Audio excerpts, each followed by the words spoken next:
গবেষণা করি পাইছি। আর আমরা আসাও দোকানও হোটেলও গিয়া, ছোটো ছোটো হোটেল আছে নানি, হোটেলে গিয়ে 50 টাকা 100 টাকার হানি খাইলাই আর 10 টাকা দিয়ে গু বালা প্যাকিং বোতল ভানি লই নাও জগরও হোটেল হাইয়া আর খালি ডালিয়া। মহাজনে কি তার দোকানও সারা কোনো বালা পানি রাখি দিছেন না? না, খানোর ফুসকুরুনির পানি আনিয়া রাখছেন, তা সারা পানি বালা থাকে না। কোনো দোকানও হয়তো বালা আছে, কোনো খানত তারা পাম্পর পানি আর নাইলে দেওয়া প্রায় দোকানও বিভিন্ন ফুসকুরুনির পানি আনিয়া রাখি দিছেন। পানি বিশুদ্ধ খাওয়ার চেষ্টা করতাম। নবীজি একদিন নসিহত করছেন সাহাবায়ে কেরাম অকলরে, সাহাবী অকল 2টা জিনিস তুমি তাই মানুষরে হাঁটতে নিষেধ করিও না। ইয়া রাসূলুল্লাহ, কোন 2টা জিনিস? 1 নম্বরে আল্লাহর রাসূলে ফরমান পানি। তোমার প্রতিবেশী মানুষ পানির লাগি কষ্ট করে, তোমার ভালো ব্যবস্থা আছে, কোনো পানির পিপাসা মানুষ তারে পানি পান করাও। এইভাবে আল্লাহর রাসূলে ফরমান এটা জিনিস ফাটতে নিষেধ করিও না।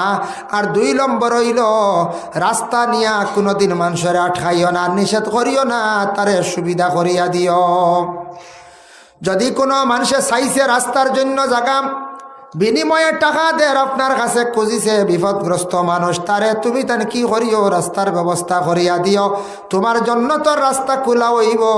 আর মানুষের যদি পানি খাওয়াইয়া দিল শান্তি কর, তোমারে আল্লাহ কিয়ামতের দিন হাউজে কৌসরের পানি খাওয়াইবা। এজন 2টা জিনিস খুব জরুর। হাসাউত পানি যত সময় পারি সাহায্য করতাম।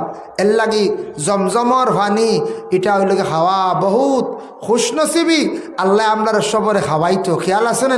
যায় রাসূলুল্লাহর সিনা সাক করলাম, করার পরে আল্লাহর রাসূল বুরাকর মধ্যে উঠি যাইতা। বুরাক একটা সোয়ার, কিতাবের মধ্যে লেখছেন কিসাসুল আম্বিয়া, চক্কুর ফলকর লগে আসমান ভাড়ি দিত হারির। কতটুকু দ্রুত বেগে চলে। সেই বুরাকে লড়াচড়া আরম্ভ করল। জিব্রাইল ফেরেশতা কইলা, বুরাক তুমি কি চিনছ না? এই নই লাগিয়া রাহমাতুল লিল আলামিন আখিরি জামানার নবী। বলে আমি খুব ভালো সিনিয়র। বলে এখানে তুমি লড়াচড়া করো? বলে নবীজি আজকে আমার ফিটির মধ্যে উঠিয়া এই নবী 7 আসমান ফাড়ি দিয়া যাইবা, আমি থানের লইয়া যাইমু, ঠিক আছে? তাইন ওয়াদা করক্কা নবী কিয়ামতের দিন আমার ফিটির মধ্যে উঠিয়া তাইন যেন জান্নাত প্রবেশ করবা। ওই সময় জিব্রাইলে আল্লাহর রসুলকে জানাইলা। আল্লাহর রসুলে কইলা, ও বুরাক তুমি চিন্তা করিও না, কিয়ামতের দিন আমি যখন জান্নাতে প্রবেশ করব, তোমার ফিটির মধ্যে উঠি আমি জান্নাত প্রবেশ করব। সুবহানাল্লাহ। বুরাকে একটা সুযোগ লই দিছে নবীজি, ও বুরাকের উপরে উঠিয়া জান্নাত প্রবেশ করবা। যে নবীর আল্লাহ প্রথম সফর করাইছেন, সুবহানাল্লাযী আসরা বিআবদিহি লাইলাম মিনাল মাসজিদিল হারামি ইলাল মাসজিদিল আকসা। পাক জাত তোমাদের বান্দারা, তোমাদের প্রভু, তোমাদের স্রষ্টা, তোমাদের আল্লাহ যে এই আল্লাহ আমার নবীরে, আমি আমার নবীরে আমি ওলা সফর করাইছি। দুনিয়ার কোনো সফরের মতো নাই, অন্যান্য নবীদের সফরের মতো নাই। এই নবীরে আমি প্রথমে সফর আরম্ভ করছি মক্কাত থাকি, মানে কাবা শরীফ, হরম শরীফ তাকিয়া মসজিদুল হারাম তাকি সফর করাইলাম। সর্বপ্রথম জিব্রাইলে কি করছেন? মিকাইলে নবীর তো সিনা সাক করাইয়া দৌত করিয়া 2 রাকাত নবী যে নমাজ পড়িলা হরমর মধ্যে, নমাজের পরে বুরাক উঠিছন। আর আল্লাহ কইত্রা প্রথমে আমি মসজিদুল হারাম থাকিয়া মসজিদুল আকসা বাইতুল মকদিস ফিলিস্তিনের মধ্যে আমার নবীরে আমি সফর করাইলাম। কিতাবও দেখলাম হায়াতুল হায়ওয়ানও বেশিরভাগ নবী অকল খালি ফিলিস্তিনের মধ্যে, বেশিরভাগ এখনো তো ওখান আসলো, আগে আমরা কিবলা নানি মসজিদুল আকসা, বেশিরভাগ নবী অকল খালি ফিলিস্তিনও গেছন, নামাজ পড়ছন, ফিলিস্তিনও ইন্তেকাল হয়েছন, অসংখ্য নবী অকল ফিলিস্তিন। কিতাবও দেখলাম, বেজান দেখছি। হায়াতুল হায়ওয়ান কিতাবও দেখলাম। মনে একদিন আল্লামা কামাল উদ্দিন দমিরি রহমতুল্লাহি তাআলা আলাইহি একটি ঘটনা আনছেন। আজিজ নামক একজন নবী আসলাম, যে নবীর বয়স হয়েছে মাত্র 40 বছর। আর তান গড়ে একজন মহিলা আসলা, এই মহিলার বয়স আসলো মাত্র 20 বছর। তার স্ত্রী নাই, একজন মহিলা গড়র হিসাবে আসলা, কেউ কইছেন দাসী হিসাবে। 40 বছর বয়সে আজিজ নবীর ইন্তেকাল হয়ে যায়। মাঝখানো গেল গিয়া 100 বছর কবরের হালত। 100 বছর পরে আজিজ নবীর আল্লাহ আবার জিন্দা করিয়া তুলিয়া দিলাইলাম। আজিজ নবী যখন কবর তাকি উঠিলা, উঠার পরে কইলা রে বাল্লা আপনি আমারে জমিন আবার দান করলাই কারণ কিতা? আল্লাহ কইলা আজিজ রে তোমারে আমি জমিন আবার ঘুরাইয়া দিছি, তোমার দ্বারা আমি আরো কিছু দিনের দাওয়াত পৌঁছাইতাম, দিনের কাম করাইতাম। আল্লাহ আমারে আপনি কবর তাকি তুলছন, 100 বছর হয়ে গেছে, আমি আমার বাড়ি পর্যন্ত কিলা পৌঁছিতাম কোনো রাস্তাও পাইয়ার না, সিনিয়র না। বলে তোমার একটা সোয়ারি আমি আল্লাহ দিয়ার লগে লগে একটা গাদা সামনে গেল, গাদার উপরে উঠিছন, জিজ্ঞাসা করে করে তান বাড়িত পৌঁছিলাম।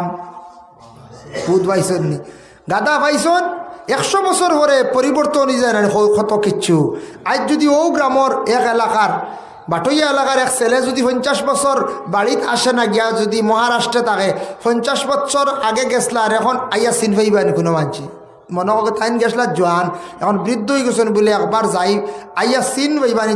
তার রোড আর বাটইয়ার যথা বিল্ডিং হয়েছে, ইটা কিচ্ছু চিন পাইতা না। আইয়া 50 বছর বাদ দিলেও কত পরিবর্তন হয়। আমরাও ছোটোবেলা দেখলাম কিতার, এখন হইল কিতা।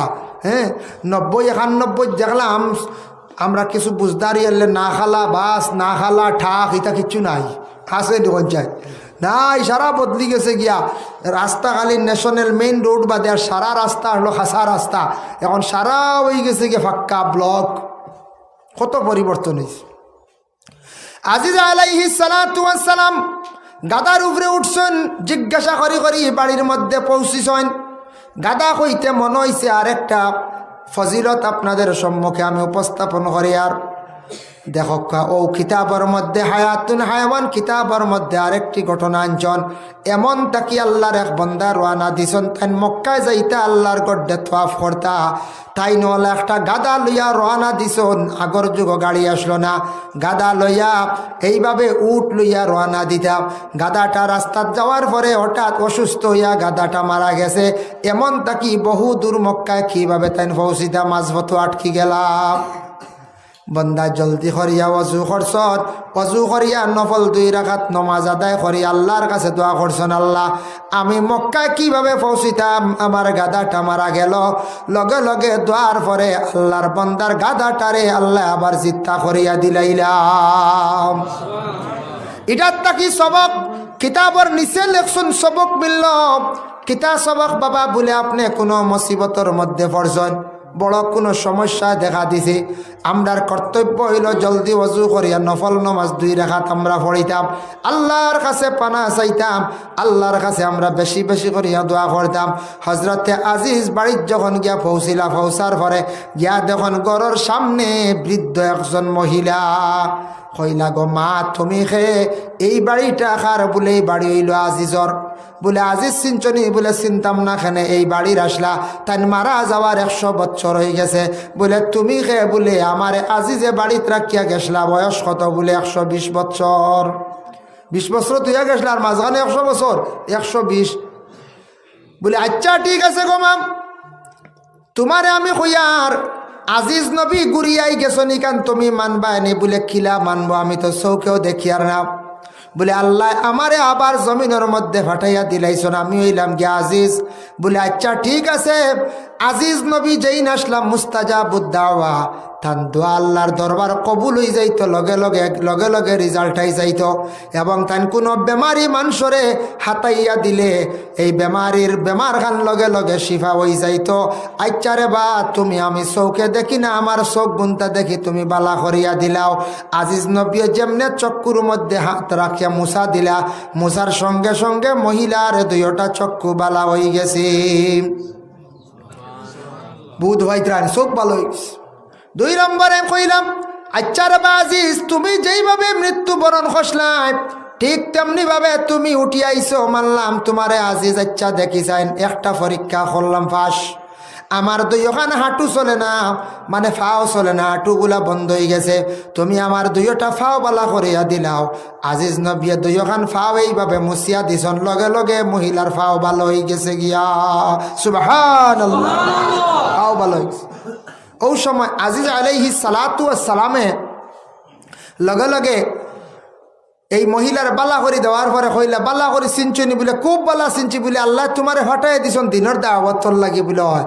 বলে আমি মানছি, হকলে মানতো না, এটা মানবানি হইছে না হলে একটা দাদা উঠি আইন আপনার আর দাদা নাই তো আমারও দাদা নাই। আইজ মনে ওর দাদা যদি এটি এখন দেবো কিতারও নাতিবালা নে আমি তো উঠি আইছি দৌড় ফড়বো না এখন চাই কেউ মানত না কই ভাই আল্লাহ মেসাবরে আনো কোন জিন্নাত আইছে দাদার চিরত দরিয়া মেসাব আনো এই বাড়ির জিন্নাত আইস কেউ জায়গায় তা নাই।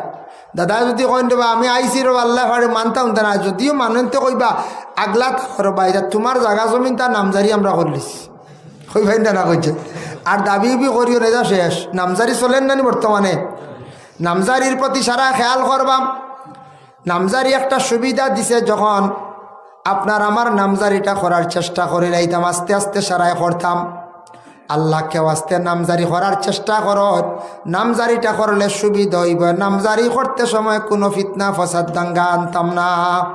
এটা সুবিধা দিছে একদিন আরো কঠিন করবো পরে ক্ষতি করব। এর কারণে সারা মিলিমিশিয়া নামজারি করার সারা চেষ্টা করো কা। তখন মহিলা কইলা আজিজ তুমি যাও বড় শহরের মধ্যে গিয়া বড় জমাতো গিয়া কইও তুমি আজিজ তখন সারা মানি লাইলে অবশ্যই কোনো অসুবিধা নাই। তাই গেছেন কৌমে বনি ইসরাইলের এক বড় জমাত গেলা। বনি ইসরাইল জমাতো গিয়া কইল ও জমাতবাসী আমি আইলাম আজিজ নবী শুনলাইনি নাম বলে আজিজ নবী তো মারা গেছেন শুনছি বলে আমি আবার আইছি আল্লাহ তুলিয়া দিলাইছেন আমি দিনের দাওয়াত দিতাম বলে আসানি বলে হয় বলে দাওয়াত দিতা কিতা দিয়ে আমরা বর্তমানে দেশ বুক্ত নসর বাদশাহ সারা তওরাত কিতাব জ্বালাই ফেলাই দিছি। হে একবারে ইসলাম মিটাইলি তো সব তওরাত জ্বালাই ফেলাই দিছি আর তওরাত কিতাব নাই এখন দাওয়াত দিতাম কিতা দিয়া তুমি কিছু আল্লাহ রেখো আল্লাহ কিচ্ছু দেখবা। আজিজ নবী তো মুস্তাজাবুদ দাওয়া লগে লগে হাত উঠাইছেন আল্লাহর কাছে দরখাস্ত করছেন আল্লাহ আজিজ রে আবার জমিন ফাটাইলাই আমি দাওয়াত দিতাম আমার তো তেমন জানা নাই তওরাত কিতাব সারা বুক্ত নসর জ্বালাই লাইল এখন তওরাত কিতাব তাকি দাওয়াত দিতাম মানুষেরও বলা বুঝাইতাম এখন কিতাব নাই আমি কিতা করতাম লগে লগে তান দোয়া কবুল হয়ে গেল। আল্লাহ জিব্রাইল দে কইলা জিব্রাইল তুমি যাও জন্নত তাকি জন্নতের নহরের পানি নদীর পানি লইয়া যাও আর পানির মধ্যে ফু দিয়া আমার আজিজ রে কইও খাইতা আমি আল্লাহ আজিজ রে ইলিম দান কর্ম জ্ঞান দান কর্ম সুবহানাল্লাহ। জিব্রাইল গেছেন জন্নত গিয়া নহরের পানি লইছেন নিয়া পানি ফুটাইন তো ফু দিছন ফু দিয়া কইলে আজিজ ও পানি ফুটান খাইতা আল্লাহ কইছেন তোমার ইলিম দিতা লগা লাগে আজিজ নবী ফু দেওয়া পানি ফুটান খাইছেন খামার লগে লগে আজিজে বর্ণনা করেন আস্তা তওরাত কিতাব আমার ভিতরে আইয়া ঢুকি গেল সুবহানাল্লাহ। বুক্ত নসর বাদশাহ তওরাত কিতাব জ্বালাইয়া ধ্বংস করতে পারছে না আল্লাহ আবার আজিজ নবীর ভিতরে আস্তা তওরাত কিতাব ঢুকাইয়া দিলাইছেন। আমাদের ইসলাম ধর্মের মহাগ্রন্থ কোরআন আল্লাহর কালাম কোরআন শরীফ যদি কোনো দেশের বাদশাহ দেশের সরকারে যদি সব একত্রিত করিয়া যদি জ্বালাইলায় কোরআন মিটানি সম্ভব না। লক্ষ লক্ষ হুফাজে কেরা মহল জমিনও আসন এরা জবান দিয়ে কইবা কাতিবে কলম লইবা কাগজ লইবা লেখি লাইবা অবিকুল কোরআন জমিনের মধ্যে আবার হয়ে যাইব। আল্লাহ এর জন্য কইছেন ইন্না নাহনু নাযালনায যিকরা ওয়া ইন্না লাহু লাহাফিজুন। আমি আল্লাহর যাতে সেই কোরআনটা জমিনের মধ্যে নাজিল করছি আর সেই কোরআনের হেফাজতকারী হইলাম আমি আল্লাহ। সেও যদি কোরআনটা যদি হেফাজত করো না সেও যদি কোরআনটা সম্মান যদি করো না বরঞ্চ তোমার ক্ষতি আমার কোরআনের কোনো ক্ষতি হইতো না। কোরআনটা যদি সম্মান করো তাজিম করো তোমার সম্মান মর্যাদা আমি আল্লাহ জমিনও বাড়াইয়া দিব। কোরআনটা যদি হেফাজত করো আমি আল্লাহ তোমার হেফাজত করব আর কোরআনের ক্ষতি করলে তোমার ক্ষতি আমার কোরআনের কোনো ক্ষতি নাই। কোরআন যদি ফাঁসখান জ্বালাইলাই কোরআন শরীফ বনা বন্ধুই বোন হয়ে যায় এখান মিটিব নি যেইন জ্বালাইবা এই ধ্বংস হইবা। এর কারণে আমরার কোরআন শরীফরে যেটা আছে প্রত্যেকের বাড়িত ও যারা পড়িছন হাফিজ সকল তিলাওয়াত করছন কোরআন তিলাওয়াত করলে সিনার মধ্যে রাখলে এরারে অটোমেটিক আল্লাহ জমিনে সম্মানিত করিলাই মানছে অটোমেটিক সম্মান করা আরম্ভ করে। আপনিও যদি কোরআন শরীফ গড় যারা মুখস্থ করছি না হাফিজ চাপ নাই এমনিও যারা দাম করে কোরআন শরীফ তিলাওয়াত করেন অটোমেটিক এরা রিজেক আল্লাহ বরকত দেন সম্মান মর্যাদা আল্লাহ জমিনে বাড়াইয়া দিলেন। এত আজিম একটা কিতাব কথার প্রসঙ্গে বাক্যা আলোচনা করলাম। যাই হোক এর জন্য রাসূলুল্লাহ যে সময় মসজিদুল আকসার মধ্যে ফিলিস্তিনে যখন গিয়া পৌঁছিলাম কিন্তু আল্লাহ সব নবী সকল একত্রিত করে লাইলাম। এক জায়গার মধ্যে জমাইলা গিয়া যখন রসুলুল্লাহ সারা নবী হল, ও আল্লাহ কইলাও আমার জিব্রাইল তুমি যাও আমার নবীরে জানাইয়া দিও, আমার নবীর সামনে গিয়া ইমামতি করতা আর সব নবী হলে পিছনে নমাজ পড়িতা। রসুল্লাহ বাইতুল মকদিসের মধ্যে সারা নবী হলের নিয়া 2 রাকাত নমাজ জমাতের সহিত আদায় করলা। এর জন্য শেষ নবীরে ইমামুল আম্বিয়া হওয়া হয়, সব নবী হলর লাগিয়া থাইন ইমাম। বাইতুল মকদিস তাকি বার হইছেন, একটা ভাতর দেখছেন রসুল্লাহ গিয়া ফাতর, হঠাৎ দেখুন ফাতরের জবান খুলি গেল, ফাতরের উপরে তান কদম মোবারক রাখছেন। ফাতরে কইল ইয়া রাসূলুল্লাহ আমি এই জায়গার মধ্যে প্রায় 70,000 বছর থাকি আছি, এই ফাতরে অপেক্ষা করি আর শুনছি একজন নবী সর্বশেষে দুনিয়ার জমিনের মধ্যে আসবা। ফাতরে হর বলে রে বা ফাতর তুমি কিলা জানলাই? বলে আল্লাহ আমি এমন এক ফাতর আল্লাহ আমারে দান করছেন, ও জায়গার মধ্যে আছি অনেক মানুষে আমার উপরে পাও রাখছেন, কিন্তু কাসাসুল আম্বিয়া কিতাবের মধ্যে লেখছেন ফাত্তরের জবান খুলি গেল। ইয়া রাসূলুল্লাহ আপনি আমার উপরে কদম রাখছেন, আপনি তো যাইবা গিয়া যাতে কিয়ামতের আগে আমার উপরে যেন আর অন্য কোনো ব্যক্তির পাও পড়ে না, আপনি আমার লাগি দোয়া করক। নবী যে বাইতুল মকদিসের সামনে সেই ফাত্তরের মধ্যে তাকে দাঁড়াইয়া দোয়া করলা, আর দোয়ার পরে ফাত্তরটা যেমনে শূন্য উঠিছিল আই জবদি সেই ফাত্তরটা শূন্য অবস্থায় আছে। বুধ হয় ত্রাণী শূন্য ফাত্তর আই জবদি আছে, যার জন্য ফাত্তরের জবান পর্যন্ত খুলি গেল গিয়া। তারপরে রসুল্লাহ যখন বুরাকে উঠিছেন, উঠিয়া যখন বুরাক রওনা দিছে, প্রথম আসমানের মধ্যে আল্লাহর রসুল গিয়া পৌঁছিছেন। পৌঁছার সঙ্গে সঙ্গে প্রথম আসমানের দরওয়াজার মালিকের নাম হইল গিয়া মোহতরে মাইল। মোহতরে মাইলটা ডাক দিছেন, জিব্রাইলে কইল জিব্রাইল দরওয়াজা খুলো। জিব্রাইলে কইল মোহতরে মাইল দরওয়াজা খুলো। দরওয়াজা খুলছেন। আল্লাহর রসুল যখন প্রথম আসমানের মধ্যে গিয়ে পৌঁছিলা, ওই সময় জিব্রাইল এখন ইয়া রাসূলুল্লাহ প্রথম আসমানে আপনারে কিছু আমি দেখাইতাম, সাক্ষাৎ করাইতাম। ইন হজরতে আদম নবী আসুন, আদমের সঙ্গে আপনি সাক্ষাৎ করিলা। হজরতে জিব্রাইলে রসুলুল্লাহরে নিয়া আদম নবীর সঙ্গে সাক্ষাৎ করাইলাম। তারপরে সামান্য আগে গিয়া হজরতে ইসমাইল আলাইহিস সালাতু ওয়াস সালাম তার সঙ্গে আল্লাহ সাক্ষাৎ করাইলার। হইলা জিব্রাইলে ইয়া রাসূলুল্লাহ এই ইসমাইল হইলা গিয়া প্রথম আসমানে যা ফেরেশতা সব ফেরেশতা হলো সর্দার। সুবহানাল্লাহ। আরো সামান্য যখন জিব্রাইলের নবীজিরে নিয়ে গেলাম, গিয়া দেখুন বিরাট বড় একটা মোরগ, সাদা মোরগ, উপরের দিকে দেখা যায় প্রায় আসমান চইলিছে, দুই সাইডে দিয়ে কোনো কিনারা নাই। হইলারে বা জিব্রাইল অত বড় একটা মুরুগ আল্লাহ এখানে সৃষ্টি করিয়া রাখছেন। বলে ইয়া রাসূলুল্লাহ দেখলাম মুরুগের সুরতে এইটা মুরুগ না, এই একজন ফেরেশতা। এই ফেরেশতা প্রতিদিন রাত্রি শেষ ভাগে ফজরের রক্ত তান কি করেন, একটা তাসবিহ জপন সুবহানাল কাবীরিল মুতাআলি লা ইলাহা ইল্লা হুয়াল হাইয়ুল কাইয়্যুম। তাসবিহটা জপন তাই প্রতিদিন ঠিক ফজরের আগে তাসবিহ জপন। ও তাসবির আওয়াজ শুনুন দুনিয়ার জমিনে যত মুরগা আছেন, মুরগা হলে ঠোঁট মাটির মধ্যে লাগাইয়া তারা সেই ফেরেশতার তাসবিহ শুনিয়া তারাও জমিনের মধ্যে তাসবিহ জপে আল্লাহর জিকির করে। আমরা হই না মুরগায় ভাঙ দিছে রে হজর রক্ত হয়ে গেছি গিয়া। হ্যাঁ আসলে এই দুনিয়ার যত মুরগা যারা আছে এই ফেরেশতার তাসবিহ শুনিয়া এই মুরগায় আল্লাহর তাসবিহ জপে, আল্লাহর জিকির করে ফজর রক্ত। এর জন্য হায়াতুল হায়াওয়ান কিতাবের মধ্যে লেখছেন সাদা মুরগা যদি কারোর বাড়ির মধ্যে যদি তাকে এগু লম্বা দিন বেশি দিন ফালিয়া রাখবা, জলদি জব করে খাইবা না বালা বলে কিতাব। সাদা মুরগা খেওরার বাড়ির মধ্যে থাকলে জিন্নাতি বাড়ির মধ্যে আড্ডা পাতিত পারে না। জিন্নাত বাড়ির থাকি সরিয়া থাকে, কারণ সাদা মুরগের সুরতে আল্লাহ একজন ফেরেশতা তৈয়ার করিয়া রাখছে।